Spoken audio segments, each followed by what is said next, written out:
কি বলবো ভাইয়া, ওরা এলো ডাস্টবিন চিনেন না, ডাস্টবিন ওদের থেকে ভালো। ওরা যা করতেছে আসলে সমাজটা ধ্বংস করতেছে। এই যে লাইলা যে মামুন যে এইসব যে আপত্তিকর ভিডিও গুলো করে, আসলে এগুলো দেখার মধ্যে কি কোনো মানুষ নাই, দেশের প্রশাসন নাই? আমরা সিনিয়র থেকে শিখছি, আর ওরা যে এই জেনারেশন যেগুলো করতেছে এগুলো আপনি কি বুঝেন? এই যুব সমাজটা ধ্বংস হয়ে যেতেছে। আমরা আমাদের বাচ্চাটা দেখে শিখছি, আমাদের সিনিয়র দেখে শিখছি। ওরা কি করতেছে? ওরা এই সমাজটাকে ধুয়ে পাকলে একদম ওয়াশ করে নষ্ট করে দিতেছে। মানুষ কি শিখবে? টিকটক মানুষ ভালো মানুষ করতেছে না, ভালো কথা বলতেছে না। বুঝতে পারছেন সমাজের কি অবস্থা? আজকাল ছেলে মেয়ে বেরোলে মামুন লাইলা ঠিক আছে, ভালো পার্সেন্ট থাকলে ঠিক আছে। একটা 50 বছরের একটা মহিলা কি শুরু করছে রে ভাই? একটা বড় একটা মনে করেন যে খালি ছেলে পাল্টা দিচ্ছে, জামাই পাল্টা দিচ্ছে, এটা কোনো মানুষের জীবন? এই যে মামুন ছেলেটা, ওর বাড়ি তো কোথায় ছিল সবাই জানে। আসলে মানুষ কিন্তু ফ্যামিলি থেকে শিখে। আমি আমার বাবাকে দেখে শিখছি, চাচার দেখে শিখছি, আমার সিনিয়র দেখে শিখছি।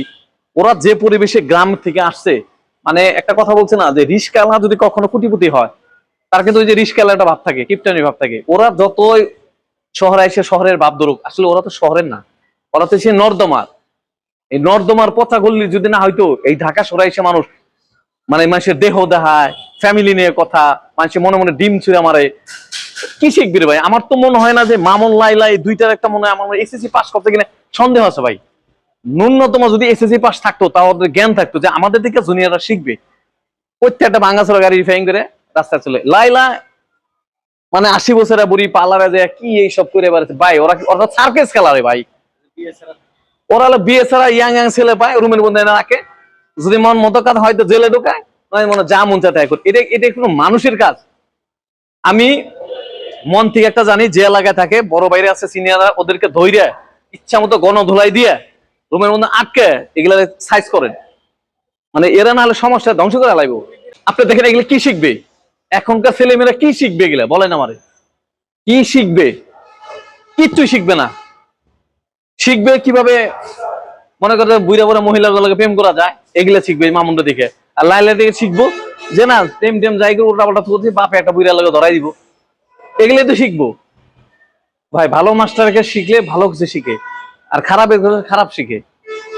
এখন এইটাই হয়েছে ওদেরকে। আমি মনে করি, আমি মাননীয় প্রশাসনের সবাই দৃষ্টি আকর্ষণ করি, এই মামুন আর লাইলারে অগ দুইটারে আইনের আশ্রয় নিয়ে দুইটারে ইচ্ছা মতো ডিম থেরাপি দিলে আর উত্তর জুলাই পিটাইলে ঠিক হয়ে যাবো। কারণ ওরা এই সমাজটা সোশ্যাল মিডিয়ারে একদম মানে মানুষ তাকাইলে অগ এই কীর্তিকলাপ দেখে। গভীর রাত্রে একটা ভিডিও ছাড়তেছে, কি শরীরে টি শার্ট নাই, কি নাই, কি অবস্থা রে ভাই। ওই ছেলেটা হাত দিয়ে কি দেখাইতেছে, এইসব করতেছে, এগুলা কি রে ভাই? আমরা তার সমাজে বাস করি। আসলে এক নম্বর ওদের দুজনের দুই ওলারা ফেমাস থাকতে চায়, ওদের ভাইরালের নেশা ধরছে। ভাইরাল নেশা ধরছে না, কিন্তু ওরা ভাইরাল করতে গেছে আমাদের সমাজ নষ্ট করে দিচ্ছে। ওদের দিকে 8-10টা মেয়ে শিখবে, স্বামী বিদেশ থেকে তারা শিখবে, ওর মতো বয়স পর্যন্ত এগুলো শিখবে। কি হলো রে ভাই? আমি আমার মনে যা বলে ওদেরকে প্রশাসনের আয়ত্তে নেয়, দেশে এমন একটা আইন করা হোক, ফেসবুকের যে একটা পিকচার ছাড়লো যেন চিন্তা করে ছাড়ে যে এটা ছাড়লে আমার জেল হবে, একটা ভিডিও ছাড়লো যেন একটা কলজারা কাঁপে না আমার 20 বছরের জেল দিবে, এরকম একটা ভয়াবহ কোনো একটা আইন তৈরি করা হোক। আমি ডক্টর মোহাম্মদ ইউনূস স্যারকে বলতেছি, আপনি যারা অশ্লীল মানে ছবি ছাড়ে, ভিডিও ক্লিপ ছাড়ে, ভাইরাল করার জন্য এই ভাইরাল নামের এই কিট গুলো, নরব একদম পিশাচ কিট গুলো, খারাপ মানুষগুলো আপনি প্রশাসনে বলে দেন, ওদের যে কোনো একটা আইনের ধারা করে দেন, ওরা জানি এগুলা না করতে পারে। যেই করবে, যে ভাইরাল ওরাই না ডিম থেরাপি জেলখানা দেয়। এটা আপনার কাছে আমি করার জন্য রিকোয়েস্ট করতেছি প্রশাসনের কাছে, ডক্টর ইউনূস স্যারের কাছে, যে সমাজটা নষ্ট হয়ে যাচ্ছে, একদম ধ্বংস হয়ে যাচ্ছে। এই ভাইরাল ভাইরাল করে মানুষকে ধ্বংস হয়ে যাচ্ছে। আমার কথা হলো ওদেরকে এমন শিক্ষা দেন, একজনেরই একটা শিক্ষা দিবেন। সব মানুষ একটা কথা বলছে না, চোরের বিচার যদি বাইতুল মুকাররমের সামনে যদি একজনের হাত কেটে দেয়, তাহলে সারা দেশের মানুষ সোজা হয়ে যাবো। আর ঘিরে হাত কেটে ভালো।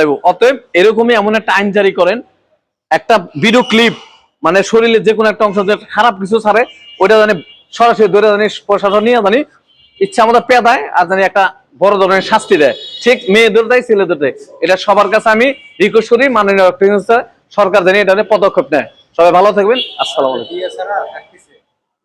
ও এটা প্রশ্ন। আর সবচেয়ে বড় কথা হলো, এমন একটা সমাজ গঠন হইতেছে এখন, একটা ছেলে মেয়ে বিয়ে ছাড়াই থাকে। এই বড় বড় সেলিব্রিটি যারা, একটা ছেলে মেয়ে একসঙ্গে থাকতেছে, আপনারা খোঁজ নেন যে এরা অবৈধভাবে থাকতেছে নাকি না। হ্যাঁ, অনেকে বলে আমি আমার টাকা, হ্যাঁ এটা তো অবৈধ, অত বিয়ে হয় না, অত নিজে শিকার গেছে যে তুই আমার ব্ল্যাকমেল করছ, আসল ছেলেটা ব্ল্যাকমেল করছে, ছেলেটা হয়তো টেকার নেশে গেছে, মেয়েটা কচি দেখে ই করছে। এরা দুইটাই এলো একদম পিছাস, নর পিছাস, ডাস্টবিন। তো আমি আপনাদের সবার কাছে বলতেছি, ওরা যাই করুক, ওদেরকে প্রশাসনের কথা বলছে, ওদেরকে বিচারের আওতায় আইনে ওদেরকে একদম বড় ধরনের শাস্তি দেওয়া দরকার। কারণ এইসব ভিডিও ক্লিপ ওরা ভাইরাল করে মানুষের সমাজটা নষ্ট করে দিচ্ছে। আমাদের ছোট ভাই বোনরা, আমাদের ভাগ্নিনে, আমাদের আত্মীয় কি শিখবে এই মামুন লাইলারে? আমি চাই এদের মতো ভাইরাল পার্টি যারা মানে যে কোনো কাপল ভিডিও করুক, খারাপ কিছু হলে তারা আইনে আশ্রয় না, তাদেরকে জেলের অনেক বড় একটা শাস্তি দেখ। এটা আমার ডক্টর ইউনূস স্যারের কাছে, প্রশাসনের কাছে। সবাই ভালো থাকবেন, আর এদের নজর দেন, এদেরকে শিক্ষা দেন।